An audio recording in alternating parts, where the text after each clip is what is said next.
এখানে যাই আছে শুধুই আমি তাই আমি ভাবতাছি আজকে তোর সাথে বন্ধু স্বরূপ আচরণ করবো। এসএসসি পরীক্ষা তো বলবার নকল করতেই পারে, আর এসএসসি পরীক্ষা যদি বলবার না নকল করে এটা পরীক্ষা হইলো। আচ্ছা আমি তোমার বন্ধু স্বরূপ যার যার কাছে নকল আছে সুন্দর মতো বাইর করে দিই। স্যার তো অনেক ভালো, নকল টকল করার সুযোগ দিতেছে। কার মনে কি আছে এটা কোয়া যায় না। স্যার রে ক আমরা নকল টকল আনি নাই। স্যার আমরা নকল টকল আনি না, আমরা গুড স্টুডেন্ট। তোরা গুড স্টুডেন্ট কিনা এটা পরীক্ষা শুরু হওয়ার পরেই বোঝা যাবে। আচ্ছা যাই হোক, শিক্ষা বোর্ডে পরীক্ষার নিয়ম কানুন জানি কি আছিল, যে পরীক্ষা হলে কোনো কলম আনা যাইব না। কলম আছে কারা কারা দাঁড়া। স্যার আপনি কি গান্দা টান্দা খাইছেন নাকি? কলম ছাড়া কি দিয়ে লিখবো?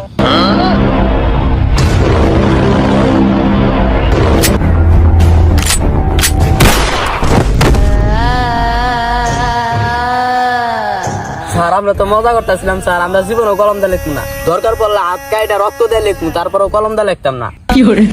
তুই যেন কি কইছিলি আমারে, গোয়েকার গা যে ইউ আর গাজর।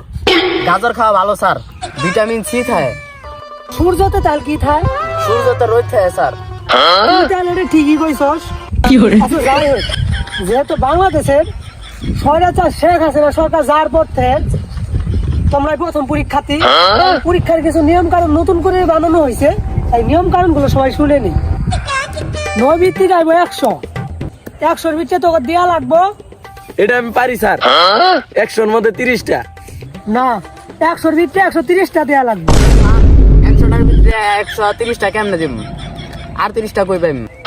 আর 30টা আমি তো করকুম, আর যাই না পারবি তোরা তো জানোসই আমি চাক্কু দিয়ে গুলি করি আর বন্দুক দিয়ে জবাই।